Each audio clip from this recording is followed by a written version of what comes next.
Welcome to the turn-based tutorials with Nottorus, Part 3, the camera controller. What we're going to do today is set up a character controller and have him walk across the hexes one at a time, ensuring that we can still zoom in, zoom out, rotate, and then click on a hex one hex away and be able to move. If we click on anything further, it will be restricted. So that's what we're going to try and accomplish today with that. The code, or Nottorus scripting, will look similar to this. We'll have 4 functions in there with the start, check move, move player, and then we have a coroutine to pause or to wait, and then run a animation script. We do need to set up the animator for our character. It's basic Mechanicum controller. What we can go in here into the animator and double check, but it has really just a walk animation. I added a taunt animation as well that we might use later, but it's the one we're going to use for right now is going to be the walk animation. It's basically set up 2 parameters, one called walk, one called taunt, and it's a Boolean, and basically made it true false to activate the walk animation. Same with the taunt if we decide to use that later. You could probably find additional Mechanicum animation tutorials on YouTube if you need more in-depth tutorials to that. So we just need to make sure that's set up right. I've also ensured the rigid body is restricted on the Y axis so it doesn't tip over. So let's get started. Go ahead and create a new script. This one will be called, how about player controller? Makes sense. So we're going to go ahead and remove the update function. We're not going to need that. And we're going to create 3 additional functions. First one's going to be called check move. Next one's going to be called some move player. We're going to move the player, we're going to check the player, then we're going to move the player, and then this one here is going to be a timer. Basically, we're going to wait to turn off the animation after so many seconds. It's going to be a coroutine. Anyways, we're also going to need some global variables, so let's go ahead and create a couple of those. I think we're going to go ahead and need 3 of those.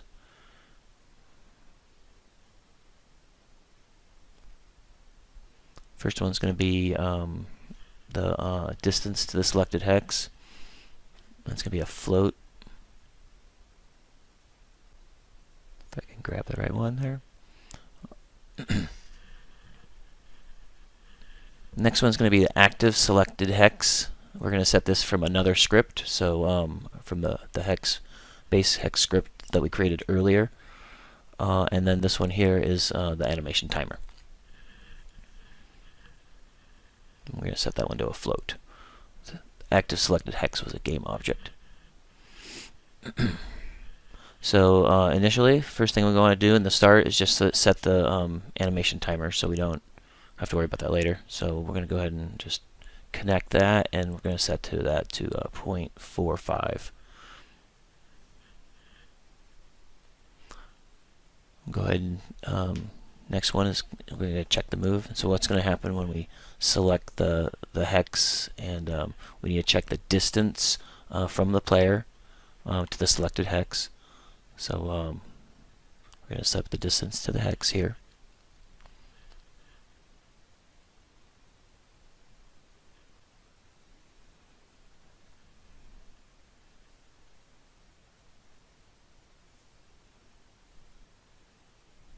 So we're going to go ahead and grab the vector3.distance, and we're going to calculate the distance between the player and the selected hex.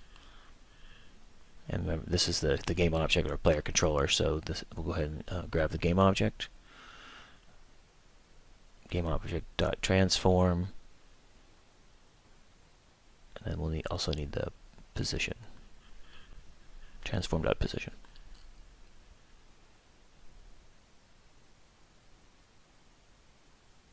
There we go. Connect them together, and that'll be the first value in the vector3 distance calculation.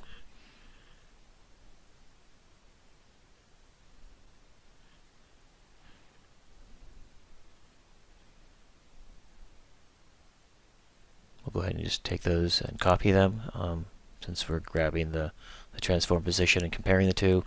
And that we will get the active selected hex. There we go. Good. That one is done.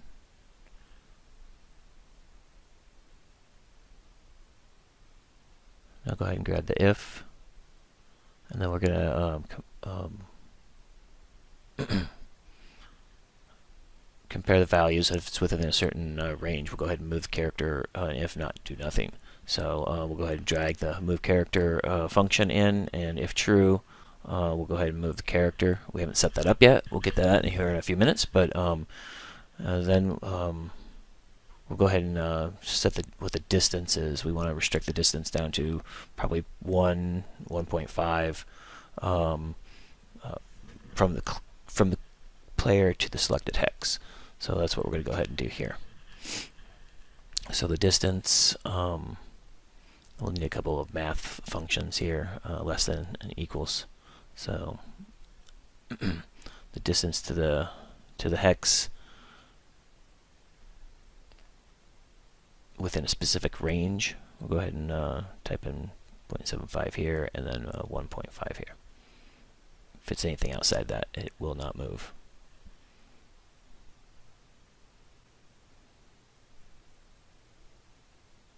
So go ahead and do an AND. So less than 1.5, greater than 0.75. If that's true, we'll go ahead and move the character. That means it's 1 hex or less. Or 1 hex.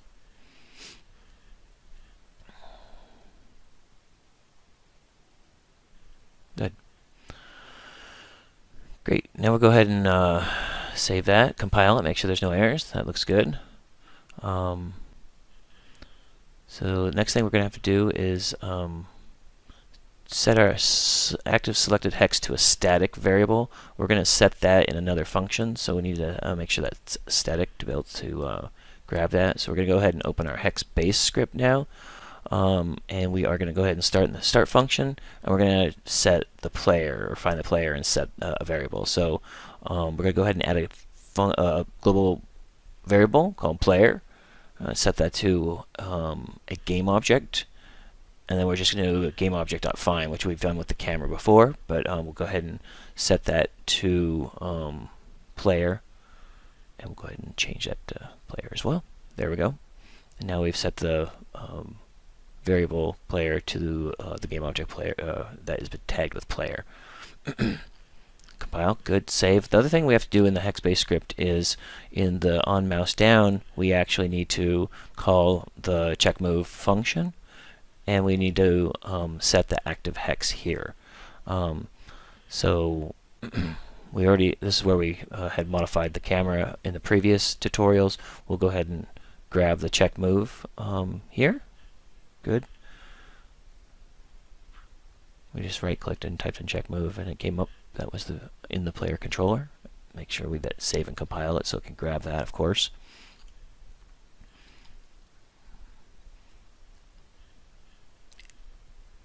And then we have that static, so we can go ahead and do the player controller.active selected hex there.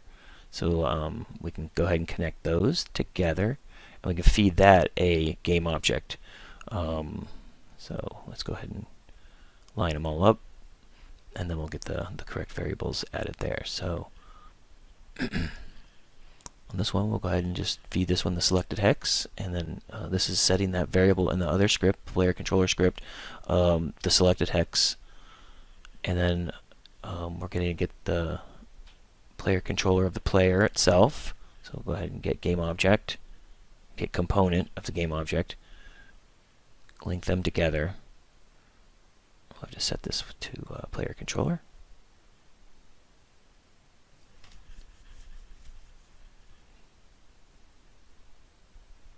There we go. And then just link that. And that's all we need to do in here. We'll go ahead and notate it so we don't forget what this is for. Compile, save it, of course, to make sure there's no errors.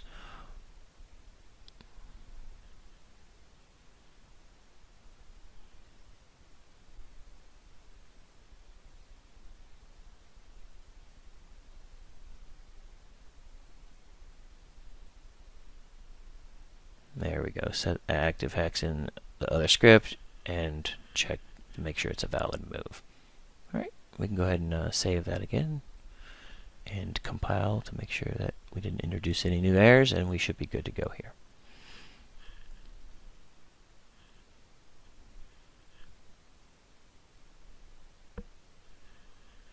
Good, no errors.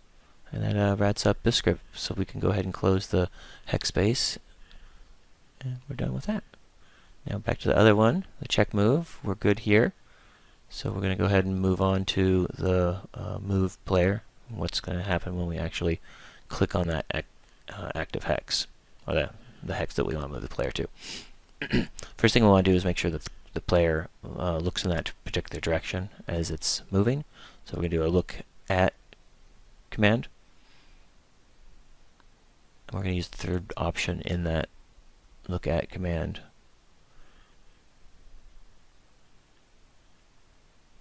Grab the game object. Game object at transform.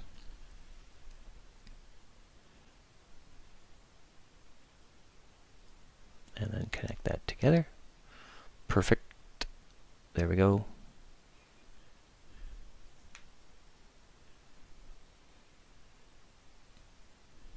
Now we're going to do the active selected hex.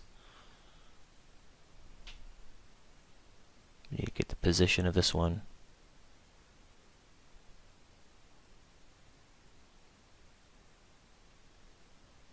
There we go.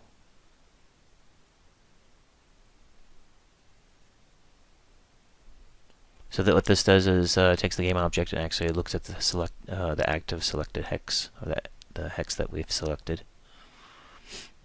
Next thing we're going to do is actually move the game object. So there we go. We're going to do a lean tween move. So we'll go ahead and lean tween.move, pop setup of the game object itself. There we go. Over maybe a 1 second time, not too fast, not too slow.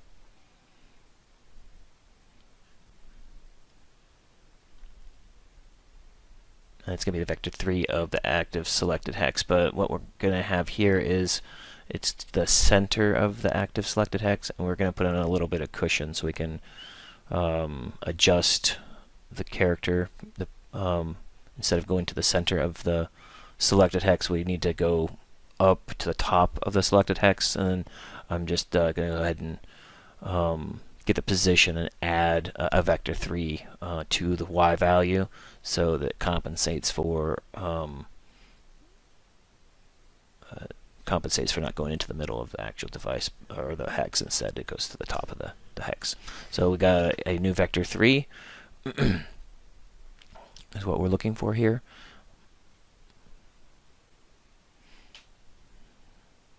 And what we can do is use a math operation for this, since we're just adding a vector 3. So we're going to go ahead and drag this into the math operation, use the addition, and use a new vector 3 here, and put 0.1. And depending on how fat your hex is, it could vary, but you can play with that value.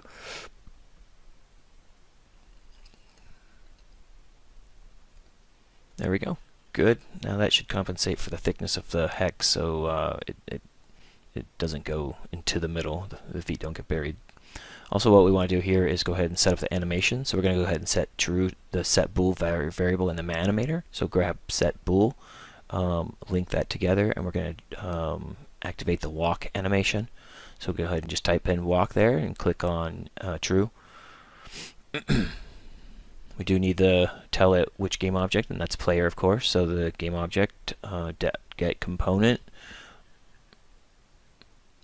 link those together, and then we're going to go ahead and grab the animator component.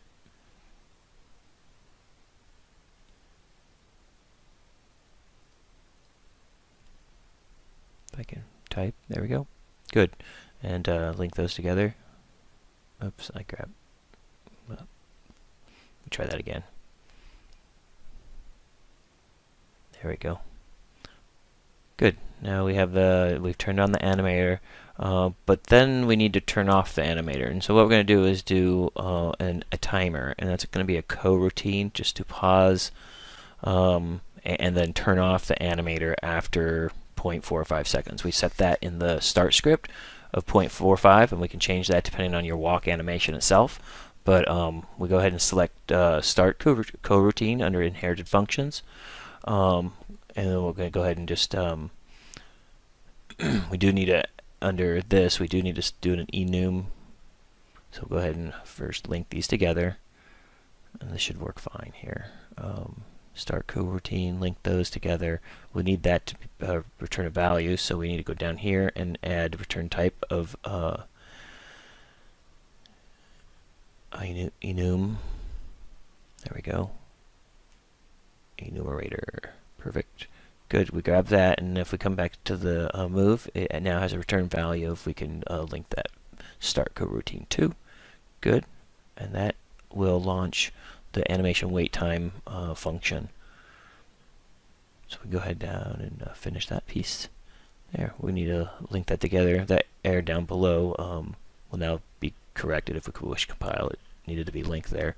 But what we want to do is wait for a few seconds. So here's our animation timer, which is a float. We're going to feed that into a wait 4 seconds function. There we go. Feed that together.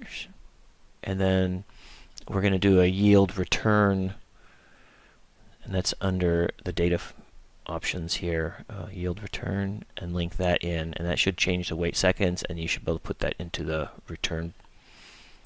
So what we'll do is wait for how many ever seconds you put the animation timer to, and in the start function we set that to 0.45, and then what we're going to do is just once that time expires, we're going to go ahead and set the walk animation to false, or turn it off. So we get the component animator, set bool, walk, false, and save compile, and that should do it. Everything else looks fine. Let's just kind of make sure we connected everything together. All that's good. Everything looks compiled, no errors, so we should be able to drag this player controller onto the character and play him. So let's see what happens here. First of all, we do need to make sure that his tag is set to player. Drag the player controller to the character itself and hit play and see what happens. Looks like we can select the hexes and the player moves. We select further than 1 hex away, the player does not move. We can still rotate and zoom the camera, and notice that the player has a walk animation that walks and stops when it gets to the hex.